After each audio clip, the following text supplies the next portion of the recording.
Hello and welcome to another episode of the Knock On podcast, brought to you by the good people at Zero Tackle. And Dan, it's the final week of rugby league we're coming into. It was a great week of rugby league we're coming out of, and there's so much that's happened in the middle. What do you got for us? Look, there certainly is, but before we get to that, Terry, people come to me for information, and I've got some Tigers facts that are sure to make that particular fan base happy. Excited even for this week's Spoon Bowl. So these are the things that have happened since the West Tigers last played finals football, which we all know was about 1733. So, since the Tigers last played football, got to get my jabs in, the Sharks have qualified for 10 finals, about to be 11. The New Horizon has flown 4.6 million miles to Pluto and could have got back by now. Wayne Rooney, the famous soccer player, has played for 10 seasons, retired, and coached 4 teams. There have been 3 US presidents and 6 Australian prime ministers. 4 Minions / Despicable Me movies have been released, Terry, generating over $1.37 billion in gross takings since the West Tigers last played finals. And look, my favourite, second favourite, there have been 5 Australian Test captains. Not rare, but my favourite stat here, since the last West Tigers played finals football, Meghan Markle has filled 6 series as suits, retired, become a duchess, had 2 children, and stepped down from being a duchess. That's a lot of things to happen since our great mates at the Tigers last made the finals, Terry. I also had 4 kids. Jeez, well, you've been busy. I have been busy. The Tigers haven't been busy in the finals though, but who has been busy this week? The Broncos, who also won't play finals football. The last few days, we've had a few questions asked. I'm going to ask you one before I comment. It's the Kevolution over. No. I don't think the Kevolution's over. There's so much talent in that Broncos team. They were just one of the unlucky teams that were hit with injuries and weren't prepared for that. So, every year Nathan Cleary misses a chunk of games, but Penrith have just got a reserve Avenger in the tank that they'll bring in. And they plan very well. Like, their recruitment and retention has been very astute in, they've had 3 people in one position in Scott Sorensen, Luke Garner, and Hosking, and they got rid of Hosking, and they've had Garner and Sorensen, and this year they brought Maverick Geyer into the fold. So, but in terms of Brisbane, they've just been like, well, this is our 17, and if we can't put that 17 out every week, well, we don't know what we're going to do. And I think that there's some behind-the-scenes moves coming from Brisbane that should see that shift. And they've also lost a lot of their young talent recently to the Dolphins. And I think that, they've got to stem that bleeding. I think Kevy Walters will be all right. And I think Brisbane will be all right. They'll bounce back. They'll play finals footy next year. Just a bad year. Terrible year. Which is why I asked the question, because we predicted them to either, I think, second at worst. No, we both predicted them as minor premiers this year. There you go. And looking at that squad, there's no reason they shouldn't be. Now, yes, they did suffer some injuries. Adam Reynolds being obviously the number one, and what's happened with Reece Walsh through and since Origin obviously cannot be helped. But Melbourne have had just as many injuries. They won the minor premiership. Penrith have had just as many injuries, rather. They're going to come second. The Roosters have suffered their injuries now. Cronulla have got the 4th, despite being without Nico Hines for a long, long time. So don't get me wrong. It's had a huge say in it, but outside of last year, which Broncos should be premiers. Let's be honest. They've come last. They've missed finals twice now under Kevy Walters, and the Broncos were quick to come out today and say he's our coach. We believe in him. He's going to give us a premiership. Walters has said, "I'm still going to give you the premiership." Mate, you've missed finals 3 times now. You got a wooden spoon. You blew your best opportunity because they were up by 1,000 points with a couple minutes to go in the grand final and couldn't beat a Penrith side that couldn't really get out of first gear. Okay, but asking Broncos fans to say, oh, we know the last 3 years out of 4 have been pretty bad, but we're going to get it right next year. Reynolds is a year older, let's be honest. I don't think Walters is up to it. Reece Walsh has proven himself to be a brilliant footballer, but as soon as anything goes wrong, he crumbles. And I'm not having a go at him. He's a young kid who's been thrust into a position perhaps he wasn't mentally ready for. Lessons learned. This is all good for the future, but you saw they lost Herbie Farnworth. They lost the forward, who unfortunately may not play for the Dolphins much anymore. They lost Payne Haas. They lost their go forward. It became Carrigan and who else? I don't know if things are as good at Brisbane as we thought they were, mate. Maybe they just had a good year last year. Yeah, I think they had a good year last year. They've had an off year this year. They'll have a good year next year as well. I don't know if they'll be premiers next year, but I think that there's way too much talent for them not to bounce back, and I think there's players out there that have got a lot to prove on the year that they had this year. So, look, bad year, but I will say this: if they have the same year next year, Kev's gone. Gordsky, that was my next question. Speaking of the Broncos, Kobe Hetherington has evidently been given permission to look around based on the fact, not that they don't want him, but he thinks he's better than his current spot in the Broncos. He wants a starting spot. We'll go quickly to your thoughts about that, and I've got two more names I want to throw at you. Kobe Hetherington, I think there's a market for him. I think there's a market for him. I don't think he should leave Brisbane though, because he's probably going to find himself on someone else's interchange bench. Yeah, That's all I'll say. I don't think he's a starter. That's a great shout. The second one, who we discussed a little bit on Outlaws, we'll go more in depth now, is Adam Elliott, who I am putting something together for Zero Tackle that'll drop by the time this comes out, hopefully. 5, I could name very, very quickly. I think there's a big market for him. There is a huge market for a ball-playing lock like Adam Elliott, and I think teams will try and lure him away because they'll also want to lure his misses as well. Look, definitely got it. But one player, look, with the greatest of respect that I don't... Look, if Scott comes to me and says, can you give me 5 teams that want Tanner Boyd, I'm going to struggle to name 2. Titans evidently are giving him a chance to look around. I could name 5 teams that could want Tanner Boyd to not ring them, and I could name 5 teams in England he could probably go to. I think England's his best bet, and I dare say there's going to be a team like Newtown that'll go, oh, cool. But I wouldn't put him in the Newtown side. Look, I think he's a respectable player, but look, I don't want to bag him because he's playing a lot more football than I can ever even dream of playing. But he's not the kind of bloke who people are going to go, oh, sweet. So, look, maybe the Roosters pick him up, put him with Chad Townsend and go with an all-star team next year, but... Oh, imagine having a Tanner Townsend combination. Please. Look, while we're talking positive, there was a prevalent journo earlier yesterday, by the time this comes out, who recorded a video saying why we shouldn't be excited for the final series and why it's going to suck. Now, I would argue that is the most ridiculous thing of all time, because I'm really excited for this final series, Terry. Like, the fact that the final round is going to dictate 5 spots tells you that this final series is going to be an absolute banger. And I think the whole perception of this is going to be a crap finals is because everyone is just assuming that Melbourne and Penrith are going to make the grand final because the Roosters lost 3 players on the weekend. What's to stop Melbourne losing 3 players in week 1 of the finals? Big time. What's to stop Nathan Cleary coming back and, his shoulder's just not up to it, and James Fisher-Harris doing a hamstring, and Dylan Edwards hurting his foot, and Jerome Luai busting his hand, like, these what ifs, and then all of a sudden that opens the market for Cronulla. Mm-hmm. And then what happens if Cronulla can't get their shit together? Then you've got the Bulldogs.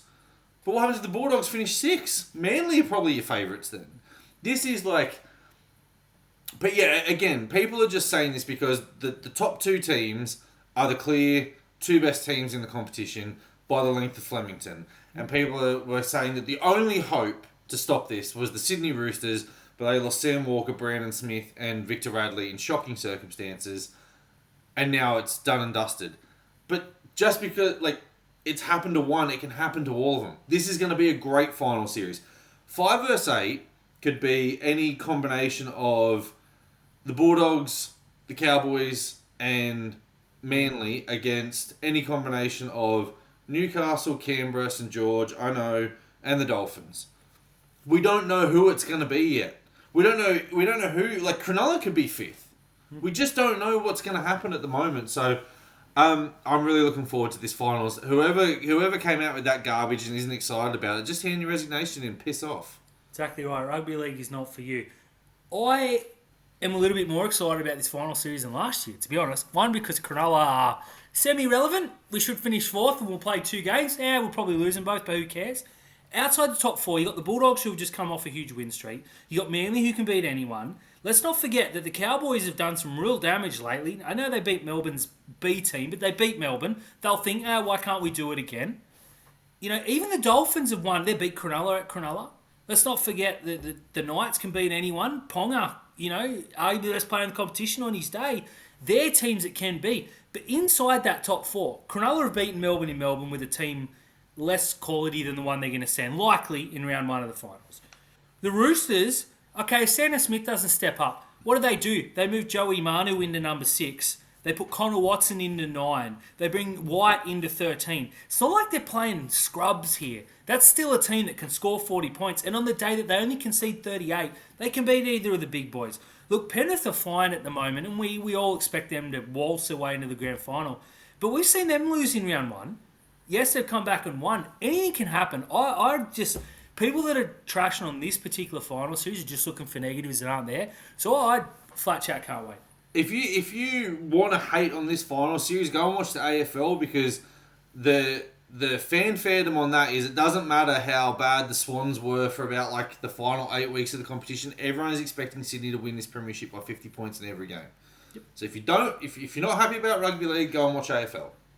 That's all I'm going to say. Well said. Speaking of someone who's going elsewhere, Royce Hunt is leaving our beloved Sharks to join our not-so-beloved West Tigers. We had a quick chat about this. Let's break it down for the Zero Tackle listeners. Royce Hunt to the Tigers. I like it. Good move for Royce and his family. Cronulla, he had another 12 months with Cronulla. Look, he's 29, turning 30, and Cronulla had said to him, we've brought in Adam Fanua-Blake. We've got some young kids like Felix Fartili and Celicia Tata in the juniors that are coming through, and there probably isn't a spot for everybody, and you're the one that's most expendable. Look, Hunt had a great month for Cronulla this year, and to a point where, you know, I was not unhappy that he was starting for us, but then Toby Rudolph got himself back to fitness, has started and has been a much better player. Royce Hunt off the bench is pretty good. He can't play big minutes. I know he had the conversation with Benji, and Benji wanted him to play big minutes. The minute he plays above 30 minutes, it becomes a little bit of a liability. I also question, he's good for a kickoff, and he's good for a run 10 metres out from the line, but it's in between those channels that he's not the best. He's not a very good lateral mover. He's a strong runner, not a very quick play of the ball. I would have preferred to keep him over another prop that we have, that we re-signed earlier in the year, that I was a little bit happy about, but I'm not anymore. However, I understand the move from Cronulla. We need to free up some money to put in the Jack Williams kitty and pick up the option on Oregon Kevusi and extend him. There wasn't that after his final year at Cronulla, they had said to him, there is no contract for you after this. If you're with us in 2025, it's your final year. Go and get a long deal elsewhere. And he went and got that 3 years at the West Tigers. They've picked themselves up a pretty handy prop. Yeah, I think it's a win-win-win for all three. Now, Tigers fans have been very excited, as they have every right to be. They should be. They should be, because he's better than most of their props. He's going to improve their side. And it's not about signing the best players. It's about getting players that can improve your side. Mm-hmm. And Royce Hunt can play a very good role, as we've seen for Cronulla. Now, there's a bit of discourse that you and I especially don't like him, because I tweeted his stats, that he averages 63 metres, he's tackling under 90%, and he's playing 22 to 25 minutes a game. Those are factual stats. There's nothing yay or nay about them. That's what he is. He's a short-minute player who comes on and makes a little bit of impact. If he's left too long, gets caught in the line, costs us a try at momentum. It is what it is. Yeah. I'm sorry to see him go, because as a person, I love him. Yeah. He was one of my daughter's favourites. She went up to this huge, hulking, freakish man of muscle and said, "Can you sign my hat?" And he picked her up, gave her a hug, signed a hat, and I'll never, ever, ever forget that moment. Yeah. It was so small for him, and it meant the world to her, which means the world to me. So thank you, Royce, for that, if somehow this gets back to him. But Cronulla are looking where they've got Adam Fanua-Blake, one of the top 2, maybe 3 if you want to throw Tarpany in there, props in the game. He's a big minute player, and you need to build around him. You got Toby, you got Hamlin Ueli, you got Oregon Kevusi, you got Jack Williams, you got Cam McInnes, You got young Jesse Colhoun, you got huge Tooks, you got heaps of these middles. Someone had to go. So the bloke who's off contract next year, who has an offer for a long term, is obviously going to be the one. Anyone who's bagging this move from any side, I think, has got rocks in their heads. I think it's fantastic for all. I wish him nothing but the best. But in terms of Cronulla, it's not an earth-shattering loss. It's Brewery business. Yeah, 25 minutes is the sweet spot for Royce Hunt.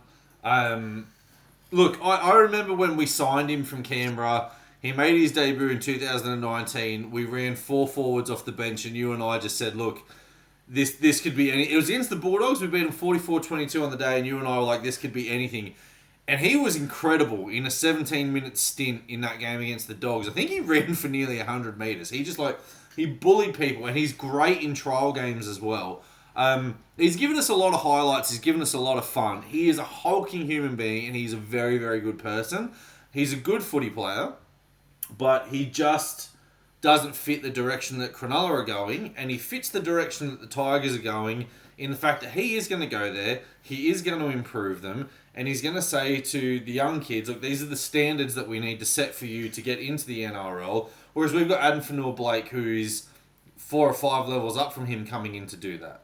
But Royce Hunt is going to a team where he is going to be one of the pack leaders, and it's a great opportunity for him. He sets himself up, sets his family up. I hope he stays with the Tigers for the 3 years and extends, but he's always welcome back.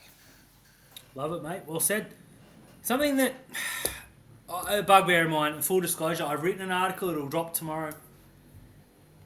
I cannot believe referees this year are being coached that any high contact is a penalty. Now, I get it. I want to go on record and say that if it's 50-50, give the penalty. I'd rather that. I want high tackles out of the game. It's never going to happen, but if it can, that's great. Obviously, you don't want CTE, you don't want concussions, you don't want people not being able to pick their kids up. You just don't want it in the game.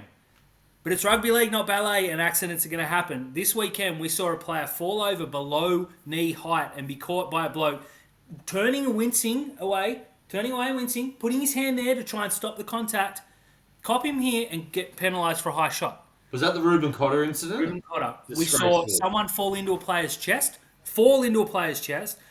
My article has suggested, and I don't think this is ridiculous, a slip might win a grand final. Because every single tackle, every single game this week, in every single round this year, can be a penalty if the player slips into it. No, the issue that I don't have is about the high contact, because there has been CTE. We've seen incidences with the Newcastle winger, what's his name?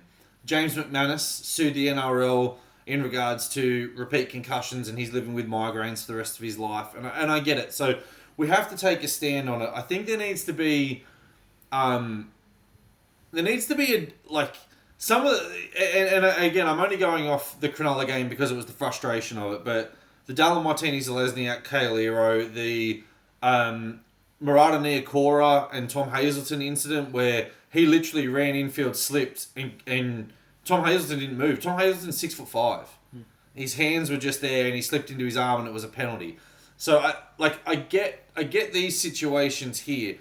The issue that I have was that if the referee misses it, the bunker can only interject on reportable offences, and we're seeing some absolute love taps. They couldn't even knock my kid out. Where players are staying down and the referee's blowing a penalty, but the player isn't going on report. That's the issue that I have at the moment. Look, watching the replay back, I had no issue with the Kevolution incident on Dallin Martinez-Lesniak being a penalty. I had none whatsoever. I think overall, in the due course of it, that there had been 3 or 4 in a row and Kevolution was just unlucky to be sin-binned. But that's Chris Butler needing to have some common sense and go, that was probably the least of all of them. Next penalty, you're definitely going in the bin. But yeah, the one that I have is that any little bit of contact to your head, someone's staying down and the referees are going, oh, well, it should be a penalty. But the ruling is, and the wording is, it can only be a reportable offence, but we're getting penalties for things that aren't reportable. That's the issue that I have. I agree with you that a slip is going to cost someone a big game. And literally now, if you're like running a crossfield, 28 all in the prelim final, you're running a crossfield, just slip over. Wait, just take your own legs out. I made that exact point. I said it's going to sound ridiculous saying this. It sounded ridiculous typing it. But you can't tell me there isn't a player in every single squad in that NRL competition right now that wouldn't throw themselves. Wouldn't Superman dive into a fist if it meant winning a premiership? Every player, they come out and say we would die for it. What, a little bit of claret, a little love tap? Because it's not like you have to get KO'd. You just have to get contact. And Graham Annesley came out and said we're not inventing high contact. Well, you kind of are. Because there's always been this understanding, like with the Justin Olam, okay, the bloke was slipping, but Olam was coming up, and even if the guy had stayed at his feet, he's collecting him high. There's too much risk in that tackle, which is why it's a send-off. Reuben Cotter was standing there, turning away because the guy slipped below his knees. Like literally, if Cotter does this and puts his knees out, they go, oh, you've led with the knees, it's a penalty. We've seen players run out of the line and get in a head clash, and it seems random. Oh, you led with the head, that's a sin bin. Or we saw Victor Radley run head first. First tackle on the weekend. I'm like, well, he's going to the bin. He's led with the head. No, it's just a head clash. There's no common sense. There's an obvious, if you lead with the head, like you're ducking and you lift and you hit, you're leading with the head. Or you just run into each other, as can happen in any tackle in the NRL. It's driving me crazy, and I'm really, really worried. I know we say it every year, that we're going to have a big game decided by a refereeing howler. Can you imagine if that slip that Cotter got cost them the game? There would be a final spot. They would burn down NRL HQ and they'd have no one to blame but themselves. I hope it doesn't happen. I'm hoping the grand final's 30-0 or something because I just have a wicked feeling it's going to come down to something stupid. Moving on to something more positive though. November 1, we know all the players that are off contract 2026 become, well, they can be approached. Approachable is the word I'm looking for. I want to throw a name at you that I think there should be at least 6 or 7 clubs on his backside, and that is Tyrone Wishart. Yes. Absolutely, yes. The most sought-after player in the NRL. Look, I haven't got a list in front of me at the moment, but I dare say that his name will be one of them. I think Melbourne will move hell and high water to lock him up long term, and I think Tyrone Wishart should... he should definitely stay with Melbourne because he fits really well in that system, and he can play any spot that he can. And it's not as if Bellamy won't throw him on after 15 minutes and say, just go and do something cool. Like, he is a sick player. I remember when he first came into grade and he was playing on the wing and people were like, oh, he looks like his dad, but he doesn't move like his dad or whatever. Then he went to hooker and then he went to back row and he's played everywhere but prop. Like, he literally has played everywhere but prop. He is sick. Stay with Melbourne for another couple of years and then... try and get that premiership this year and earn your money later on is what I'm saying. Don't leave the Melbourne system now. You're onto a good thing and you're playing some really good footy. Prove it's not a fluke and then go and take your cash. But I imagine he would be one of the top 5 players.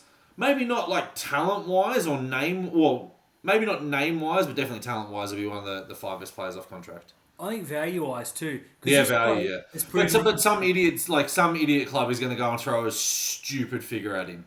Look, absolutely. Look, there's a certain player who's a pretty handy halfback, but getting on in years, the Red V, that come November 1, I'd be saying, oh, remember he wanted to go to the Titans?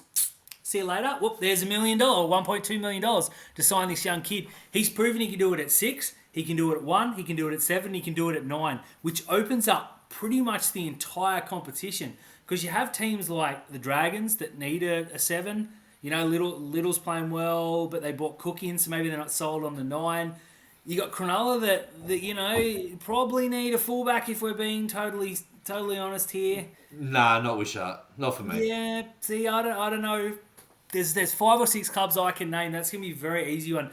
The talk is so that Melbourne they're not willing to hear now because if someone goes, oi, we got this money, they're going to say no. And evidently Wishart's on a really good deal. I don't know whether that means really high or really good value for Melbourne. But I think he's on the minimum wage. It's a really good deal. So I think Melbourne will go to him in after what happens in the finals and say, look, Cam Munster can't play forever. Yeah, well, he'll be looked after at Melbourne. I just think that we're going to see an absolute commotion, and I'm here for it. And another player who probably is the only one I can name that will come close to garnering the same, Sam Walker. Unfortunately injured, reportedly asking for $1.5 million at the Roosters. He's probably not worth that on paper, but to the Roosters, I dare say he is. Now, I want to say something controversial here. If I'm Sam Walker, obviously I want the Roosters to win a premiership. But his best chance of getting $1.5 million of them getting resold in the next 3 weeks because he can say, I would have got you there. Yeah. I think 1.5 is very steep. And I don't think I'll be playing that for Sam Walker. I do think that the Broncos are going to come and make a massive play at him. And it wouldn't surprise me as well with the Titans having re-signed Kieran Foran for 1 year if they didn't have their eyes on him either. I think a team like St. George with Ben Hunt, they might be turning around and saying, well, we can offer a trade, we can offer a swap, however you want to look at it. I think Sam Walker probably, like, talent-wise, is the best player off contract, and he's going to be the one who can turn around and say, he can say to the Roosters, look, you didn't win a game after I busted my ACL. He can go to the Broncos and say, Adam Reynolds, he's fighting Father Time right now. He can go to the Titans and say, same thing. Kieran Foran's how old? This is what he's in a real good position to play himself off, and he's come off contract at a really, really good time. So I think he'll get paid. I think it's going to be a big overpay, and the 1.5 mark doesn't sit right for me when you think of the elite level halfbacks out there and what they're earning. Yeah, I think he's got the ability to be an elite level halfback. Yeah, absolutely. Yeah, purely because he hasn't had the opportunity to, and it's a real shame because we were 2 weeks off seeing what he really, really had. And as soon as he went down, I was like, oh, well, the Roosters can't win the Premier. They can still go deep, but they can't win. He's the kind of player. So I think he's going to get some big offers. They're probably saying, oh, yeah, we want 1.5, but, 1.2 will be okay. Yeah. Whereas the Roosters are evidently, reportedly, I don't know this for a fact, offering around $900K, which I think is more the mark. That'll probably get bumped up to $1 million. You sign $1 million for 5 years. You're set either way. So, yeah, those two are the players that they're going to want to get re-signed. Walker has said that he's going to test his value, which is real good. I think you're right. I think he wants to see what Brisbane are willing to offer him. But his ACL injury, it could be. Well, it's definitely a negative for him next year, but could be a positive. So if the Roosters don't go well next year, maybe that one does become 1.2 very quickly. So watch your space. It's going to be fun. Hey everyone, thank you for tuning into another episode of the Knock On Podcast, brought to you by the good people at Zero Tackle, your one-stop shop for everything rugby league. It's got news, transfers, up-to-date player movements. It's got the best independent writers on the planet for rugby league, including my handsome co-host, Dan. What have you got for us this week? Because you have just been setting the internet ablaze lately. Look, I'm very opinionated. That's not... up for debate. I am looking to get some stuff out because the off-season, I'm going to try and switch off from rugby league for a few weeks. Don't know how it's going to go, probably not well. But I got a couple of top fives dropping in the next few days. The Adam Elliott one, the aforementioned Adam Elliott one, rather. Looking forward to that because I think that's going to get some feedback. The slip is going to, decide a grand final. I think will probably get me some negativity, but I don't really care because I don't do it for that. But keep an eye out, mate. It's going to be a fun couple of weeks as we come into finals. I dare say you and I are going to be everywhere and unavoidable, so that's always a good thing. So, yeah, always. Rugby league. Until next week.